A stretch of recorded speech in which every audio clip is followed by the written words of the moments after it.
todos, muy buenos días, muy bienvenidos al Museo Las Lilas, que una vez más abre sus puertas para generar un espacio para la difusión del arte y la cultura. En este caso, el tema que nos ocupa, y sé que a todos los presentes les atrapa y los atrae, es el arte textil en América en general. La idea que se viene gestando ya hace casi un año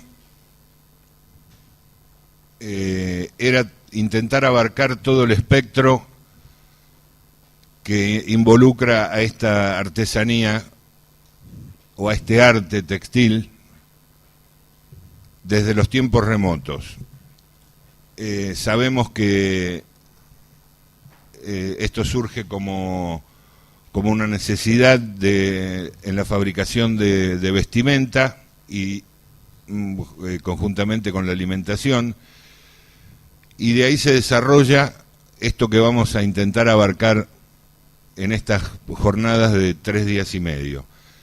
Es muy difícil abarcar la totalidad, pero bueno, intentamos, por eso le pusimos del vellón al telar. En un ratito vamos a ver en el corralito improvisado que pusimos afuera cómo se obtiene el material del animal, la materia prima, para luego ser transformada en una prenda textil. Vamos a poder ver cómo se esquila una llama y cómo se esquila una oveja. Tengan en cuenta que no estamos en el medio natural para esto, pero bueno, intentamos reproducirlo de esta manera. Después, haciendo todos los pasos que involucran a esto, como ser la clasificación de la lana, para lo que he convocado a mi amigo el doctor Diego Perazo, que nos va a contar un poco sobre, que está, si bien él no es técnico en el tema, pero conoce el tema de la lana como productor y como comerciante de lanas. Entonces está al tanto de todo lo que es la evolución y lo que es la materia prima. Después vamos a continuar con el teñido, con el hilado y con el tejido. Y a la hora de la inauguración, ¿quién mejor para darnos el puntapié inicial a estas jornadas que la doctora Ruth Corcuera, ya una querida amiga del museo y una entidad mundial en el tema que vamos a tocar acá? La doctora Ruth Corcuera es egresada de la Universidad de Buenos Aires, Argentina, y doctora en Historia por la Universidad Católica de Lima, Perú. Si bien nació en Buenos Aires, ha heredado de su padre Roque A. Quiroga Espinosa, perteneciente a una antigua familia de Ancasti, el compromiso con la gente de su tierra, Catamarca. Desde 1970 su tema de investigación es el tejido popular andino. Ha recorrido los principales centros textiles de América, Europa, África y Oriente. Publicó numerosos artículos en revistas especializadas nacionales y extranjeras. Es autora, entre otros libros, de Herencia Textil Andina, actualmente su 3ª edición, Ponchos de la Tierra del Plata, El arte del algodón en Catamarca y Mujeres de Seda y Tierra. Es miembro de la Comisión de Cultura de la Feria del Libro y de la Comisión Directiva de la Academia Nacional de Bellas Artes. Dirige el área de Antropología Cultural del Centro de Investigaciones de Antropología Filosófica y Cultural. Bueno, presentarla a Ruth es redundante, ya que me parece la persona más conocida en y la palabra más autorizada, con ayer lo hablaba con mi amiga Claudia, que se ha hecho unos cuantos kilómetros para estar presente, y agradezco muchísimo la cosmovisión que tiene Ruth del tema, viéndolo como desde las estrellas, porque nosotros lo estamos viendo desde un punto de vista técnico, cómo se tiñe, cómo se hila, pero Ruth tiene esta otra visión mucho más amplia, mucho más generosa, podría decirse. Así que yo ahora para no quitar tiempo a estas jornadas, voy a invitar a la doctora Corcuera para que nos dé el puntapié inicial de este partido que acaba de comenzar. Muchísimas gracias. Bueno, muchas gracias. Mi madre me decía siempre, tus libros van a ser tu gran compañía. Y en verdad que el libro para mí fue muy importante, pero considero que es una forma de apoyo, porque acá con todos los amigos que trabajan con el telar, y con todos los que amamos a este arte, este oficio maravilloso de tejer, conformamos una gran familia espiritual que mantenemos la antorcha para que esto no se extinga, porque si a nadie le interesara, el mundo moderno quizás lo hubiera olvidado. Hoy no pensaba hablar mucho, pero como está Claudia, le voy a contar qué pasó con los últimos tejedores de Cumbica-Mayoc. Es decir, pensemos en dos cosas que son muy lindas y que el azar, hablemos de cosas esperanzadas en un mundo bastante triste. Tenemos la suerte, en el desierto que toca a Perú y a Chile, que se ha conservado un verdadero muestrario de técnicas antiguas.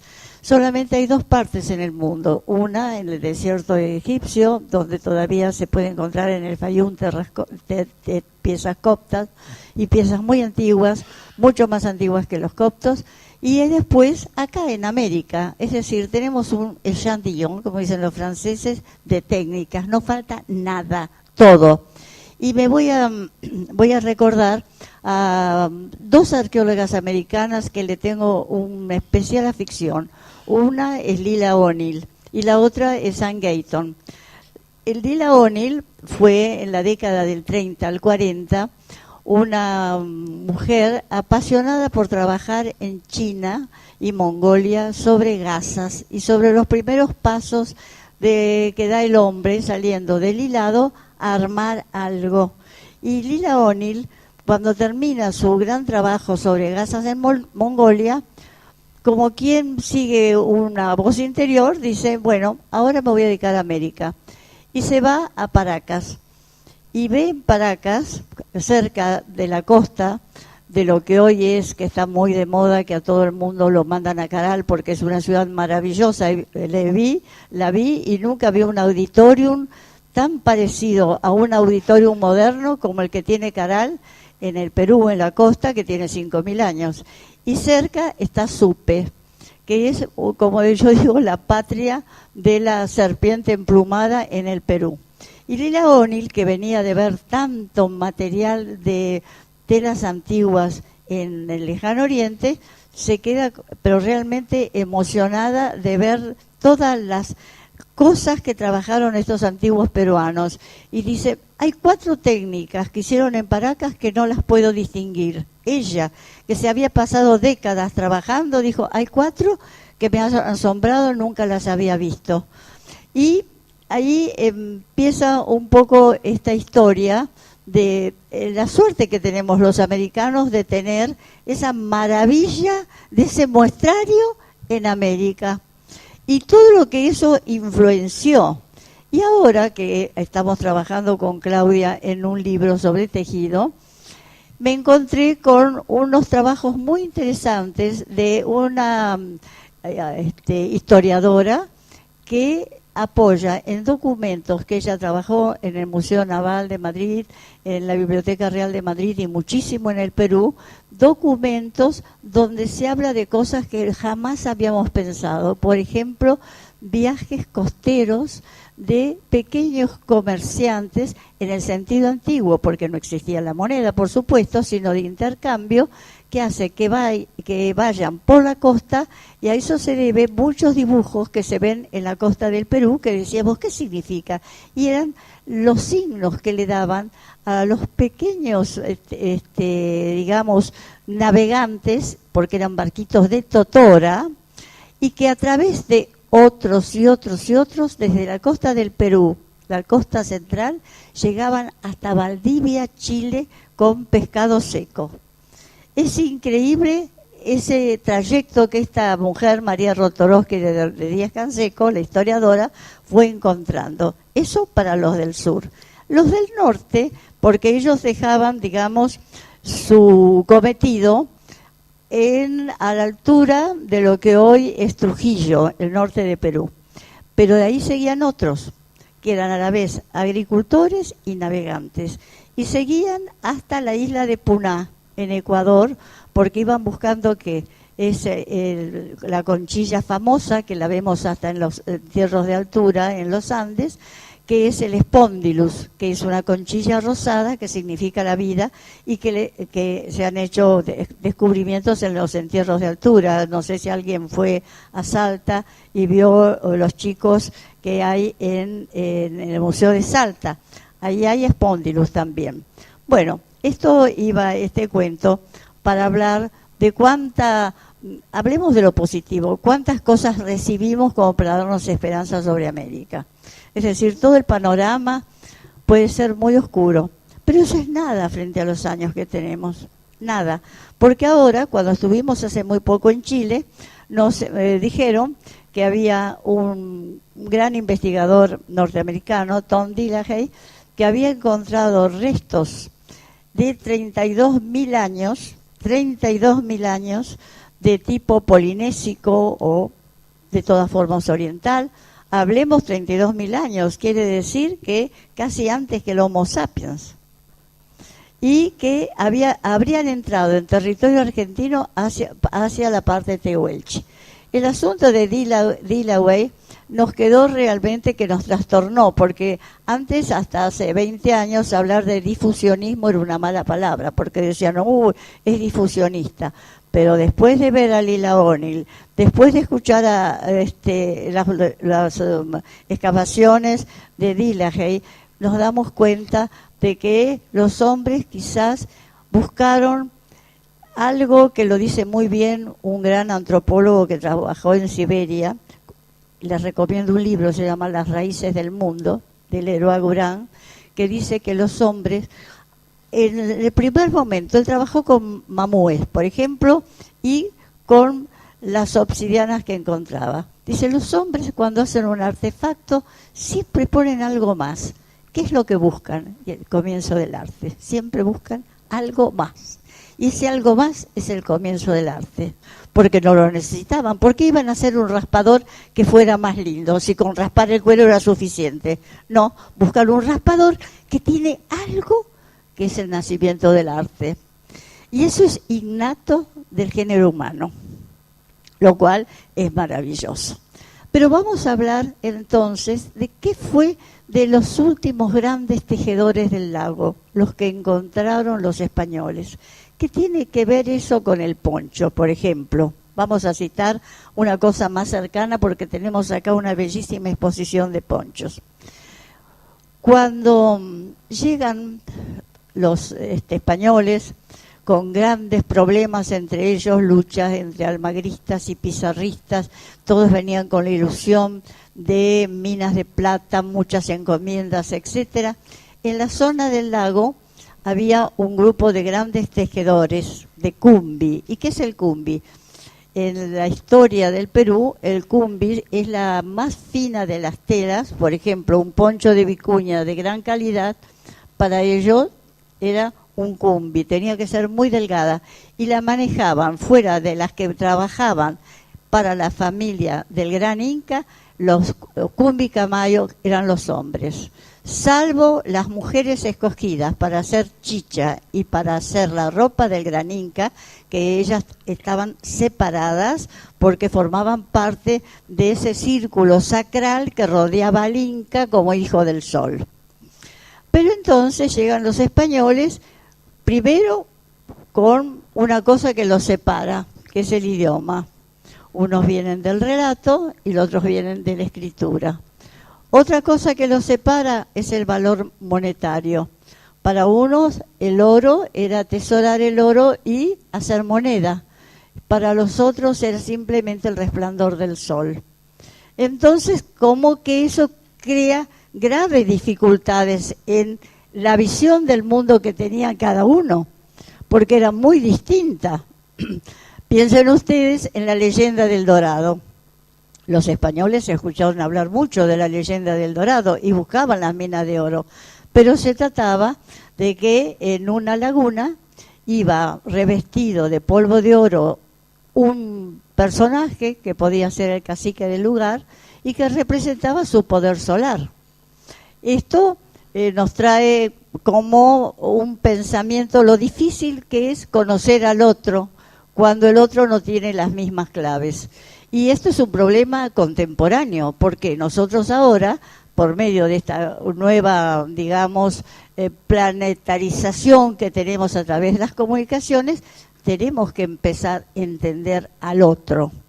Pero indudablemente esto separa a los europeos que llegan, que no todos eran españoles, porque había flamencos, había italianos, es decir, muchacho con apetencia de aventura trataba de colarse y venir a América. Eso es así, porque si nosotros leemos la lista de los conquistadores, no todos eran españoles, eran los que se juntaban en Sevilla para la gran aventura americana.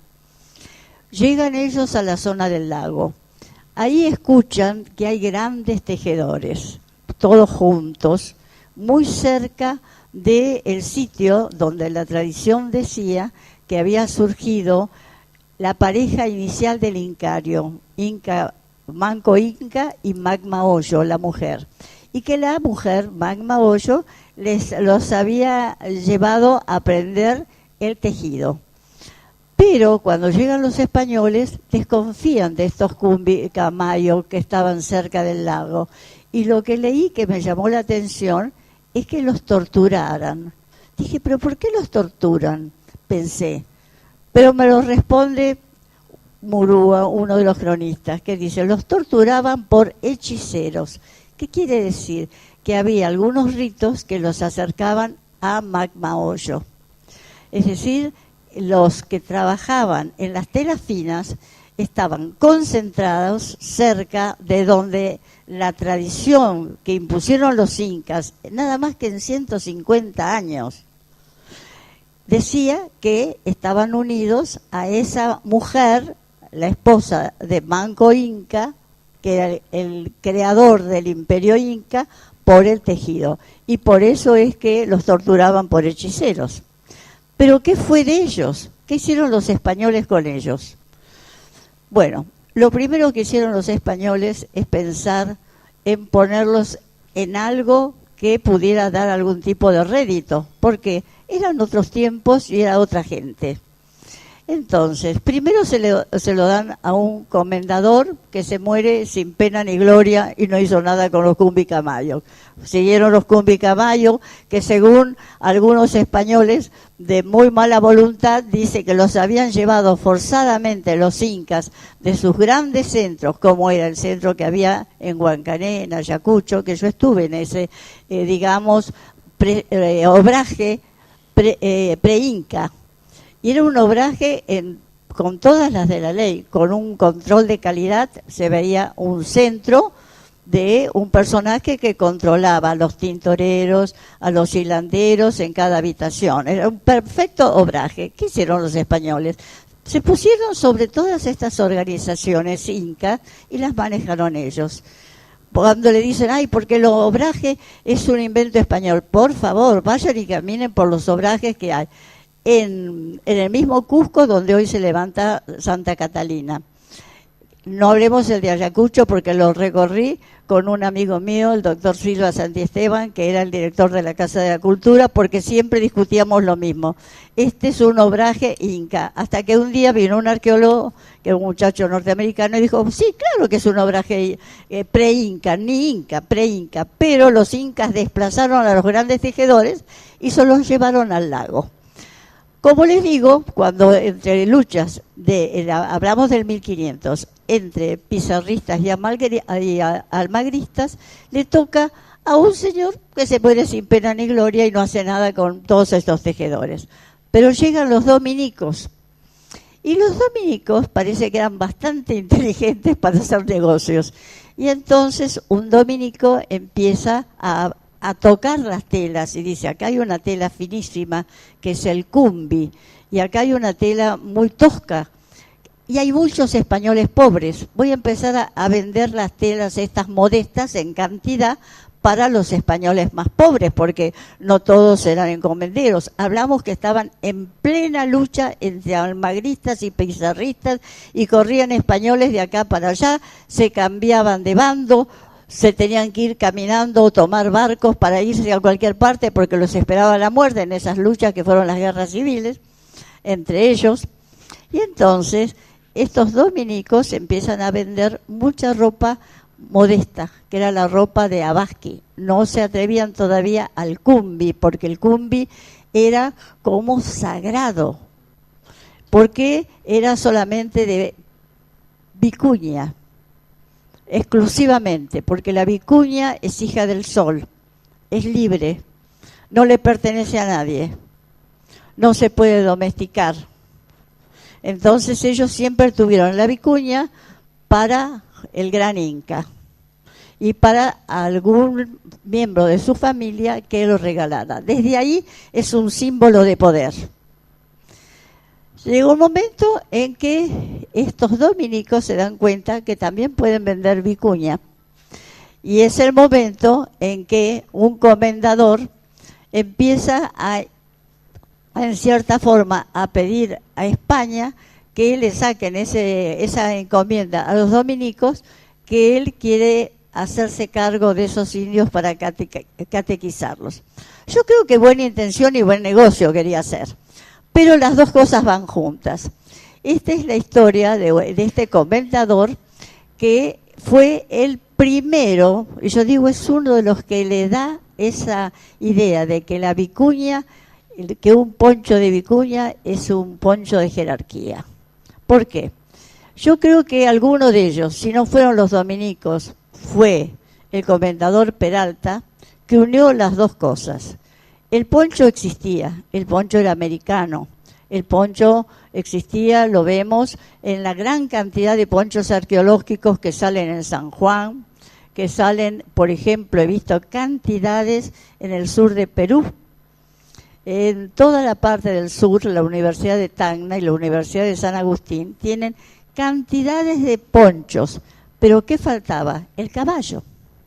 Y cuando llegan los españoles con su traje de etiqueta y su saquito bien armado, se dan cuenta que tienen frío, o bien les toca el desierto, o bien les va a tocar lluvia, y que les quede estrecho ese saquito militar que sobre todo lo pintan siempre al virrey Toledo, cuando hace las visitas el virrey Toledo, todo elegante, etcétera, y se da cuenta todo lo que tiene que hacer y se quiere morir, porque era la geografía tan diferente, que ese es el momento en que nace el poncho de vicuña, pienso yo, esta es mi teoría, Pienso que en ese momento se une la necesidad y el prestigio, porque siempre va a tener aquel prestigio de venir del Inca y de ser sagrado.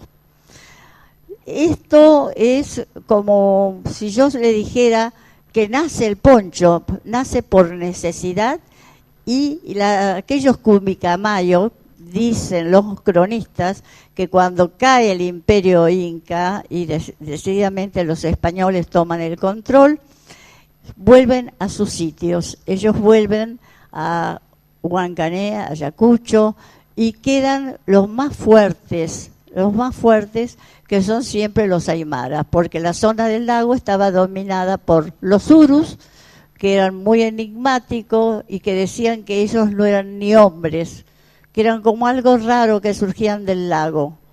Son de los más enigmáticos. Quedan entonces los urus y quedan estos indómitos que nosotros llamamos calchaquíes, pero que en verdad son aymaras. Y hay un dicho, con lo cual quiero terminar para no gastar demasiado tiempo a los otros amigos, que en Perú siempre se dice: si quieres tener un sirviente, busca un quechua; si quieres tener un amigo, un aymara. Y una de las cosas que más le llamaba la atención, y eso me causó mucha gracia, en la historia de Santiago del Estero le pasó a Ramírez de Velasco, uno de los primeros, el primer gobernador creo que era, que dice: lo peor que me pasa acá es que cuando trato de reprimir o regañar a un indígena, no baja la vista, me mira de frente, como diciendo: ¿y qué? Y eso me parece una cosa maravillosa que los pinta de cuerpo entero. Si uno quiere tener un amigo, tiene que ser una aymara.